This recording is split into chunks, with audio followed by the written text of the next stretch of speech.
Excuse me, how much longer until I'm called? We just called you. What? I replied, startled by the receptionist's words. I hurried into the examination room, surprised to find my husband John already there. Why are you here? I asked, taken aback. John's face went pale, and he tried to rush me out of the room in a panic. But then I caught sight of an incredible scene.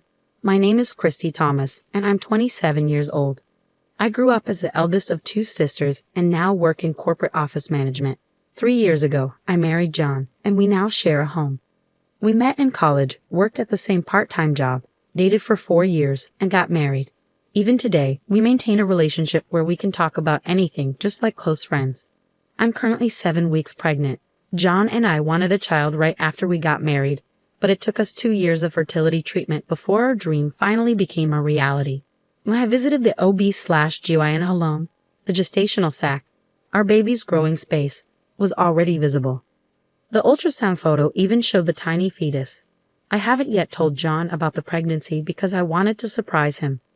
After my appointment, I bought a cake and picked up ingredients for John's favorite meal at the supermarket. When I got home, I immediately began cooking. A few hours later, John walked in and greeted me with, "I'm home."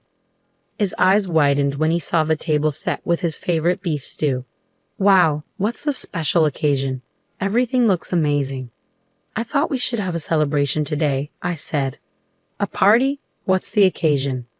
I went to the hospital today, I replied. Hospital? He asked, his brow furrowed. I handed him the ultrasound photo, and as he looked at it, his anxious expression transformed into one of astonishment. Christy, is this real?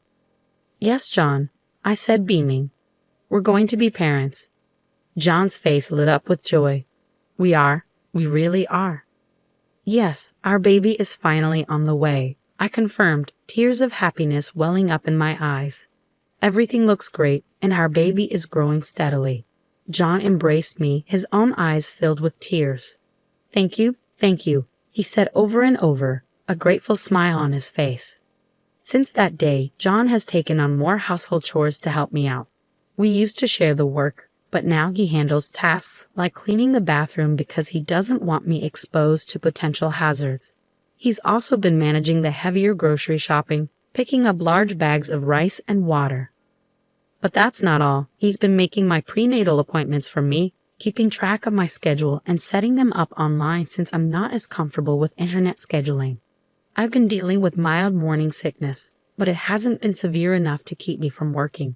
I still come home and prepare dinner as I wait for John's return. Lately, he's been working overtime frequently, usually not coming home until after 9 p.m. Tonight, though, he didn't arrive even after 10 p.m. Normally, he calls if he's going to be late, but this evening, there was no word from him. I tried calling him, but there was no response. I waited anxiously. Finally, just past 11 p.m., I heard the front door open. I rushed to greet him. John, welcome home. I was worried because you didn't contact me. Ah, sorry, something unexpected came up, he said. But you weren't supposed to have overtime tonight. Did something happen? I asked. No, just some unplanned work, he replied, avoiding my gaze. His evasiveness unsettled me, so I pressed further. John, are you hiding something? What? No, I'm not hiding anything. Then why won't you look me in the eye? If there's nothing to hide, you should be able to tell me where you were and what you were doing, right? I told you, I got caught up with some unexpected work, he said, sounding defensive. A junior made a mistake, and I had to step in and handle it. Even so, couldn't you have sent me a message like you usually do? I texted you several times and even called. John, normally so composed, raised his voice at me, his expression one of frustration. This was the first time I'd seen him like this, and it startled me. He continued, his breathing heavy. After working late and then coming home to be doubted. What nerve?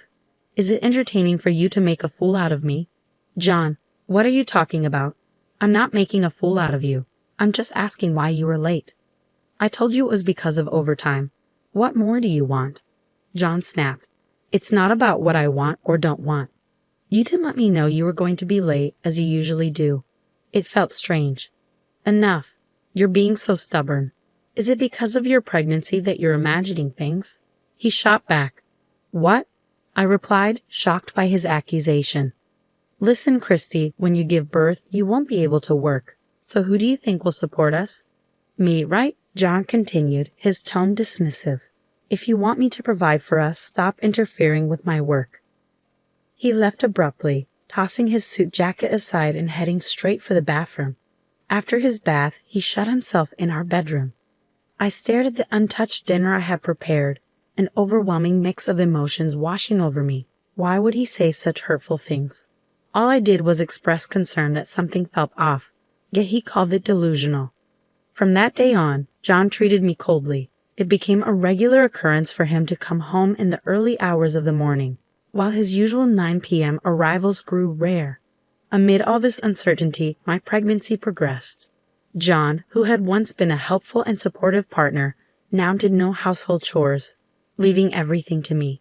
The burden of managing the house while trying not to strain my body began to take its toll on me.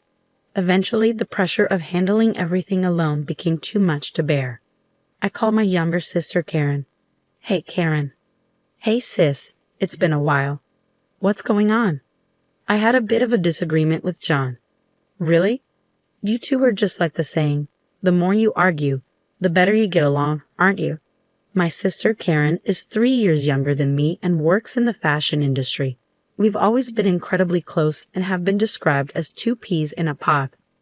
During my dating days with John, she was my go-to for advice, and she's an irreplaceable part of my life. That day, she listened to me vent for almost an hour. Talking to her eased my mind a little. I was in the 17th week of my pregnancy, and my belly was starting to show.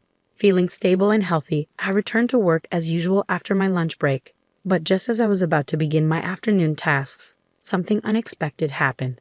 I felt a sudden, unfamiliar twinge in my belly. The discomfort lingered, and my thoughts immediately turned to the safety of my child. Anxious, I left work early and rushed to the women's clinic I usually visit. Normally, John would handle making appointments for me, but today was unexpected, so I didn't have one scheduled. It seemed I might have to wait a while for a checkup, but the thought of going home in this state made me uneasy. Prepared for a long wait, I explained the situation to the receptionist. Excuse me, I'm Christy Thomas. I've been experiencing some mild abdominal pain for a while now. Please wait a moment, Ms. Thomas. I don't have an appointment today because this was sudden. Let me check. Oh yes, you're Christy Thomas, right? You're 17 weeks pregnant. We do have an appointment for you. Please have a seat over there. Okay, thank you, I said, following her instructions. I found a seat in the waiting room and pulled out my planner from my bag to check, but there was no appointment scheduled for today. Since the incident, things had been tense between John and me. Despite that, he had still been managing my medical appointments as usual. However, my next appointment wasn't until later. It definitely wasn't scheduled for today. Feeling somewhat uneasy, I decided to wait until they called my name.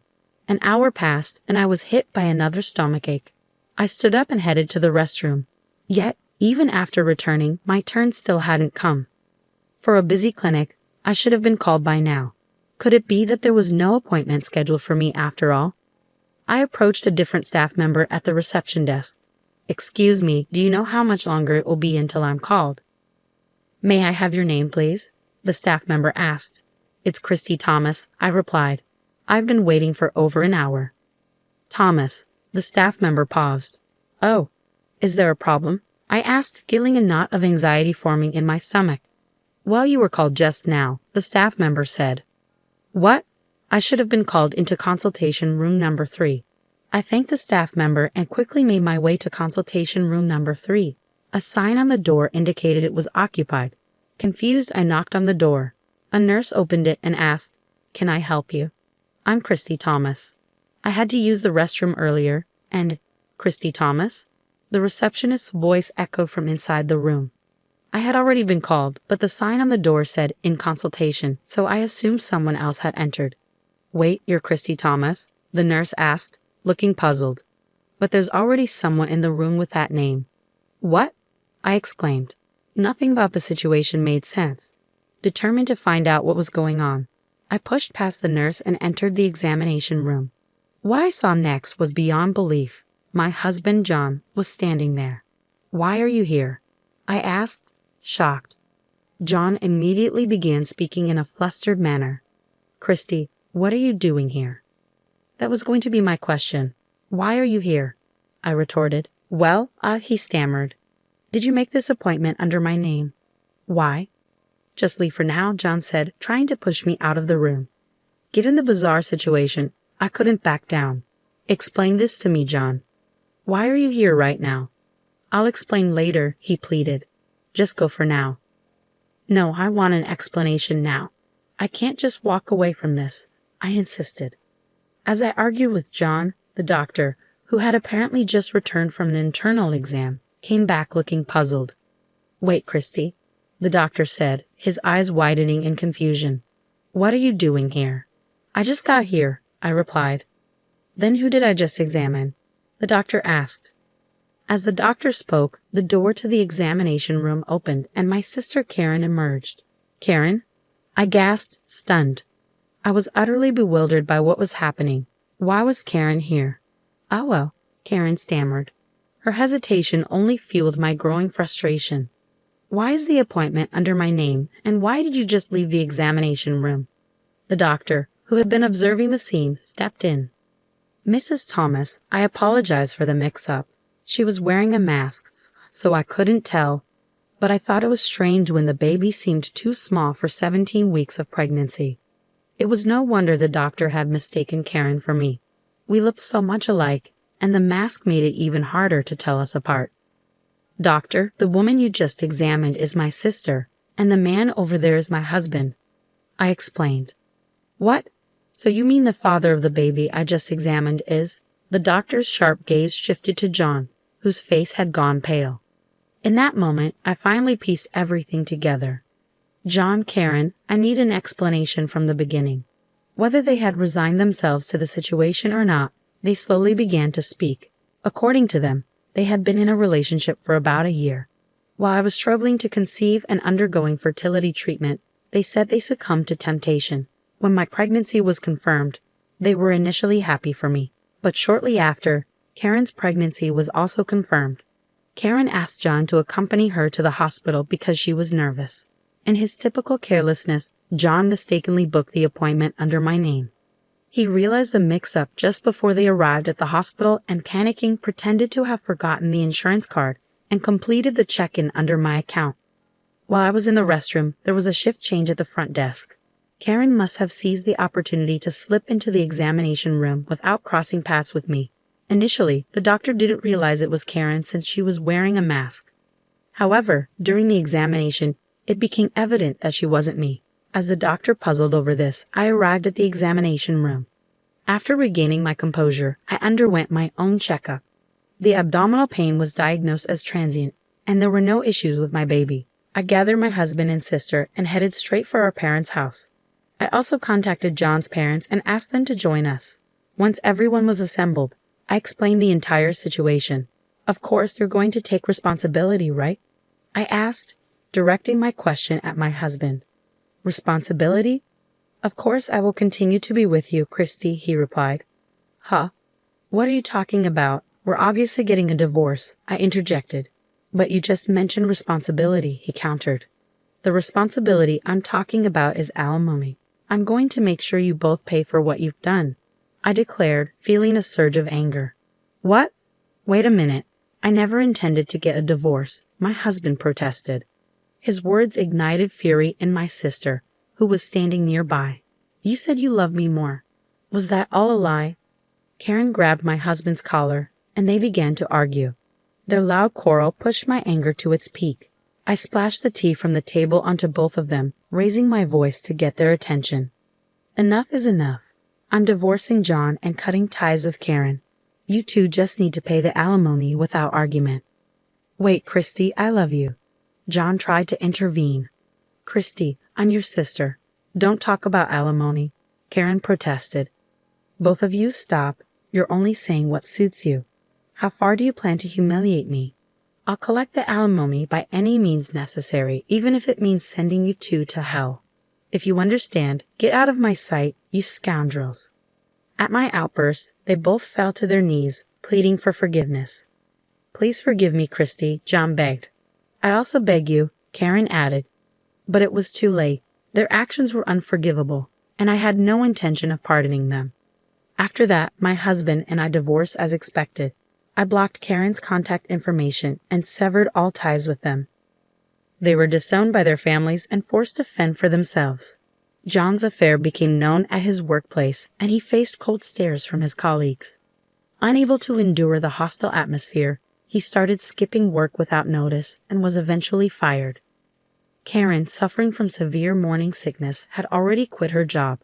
Now both were unemployed, and their relationship grew increasingly toxic, filled with curses and misery. They lived together but never married. It's clear they won't support each other as a married couple in the future. As for me, I moved back to my parents' house and embraced a new life as a single expectant mother. I switched to remote work and am now waiting anxiously for the birth of my child. Though I fear raising my child without a father, I am determined to pour all my love into my child and raise them the best way I can.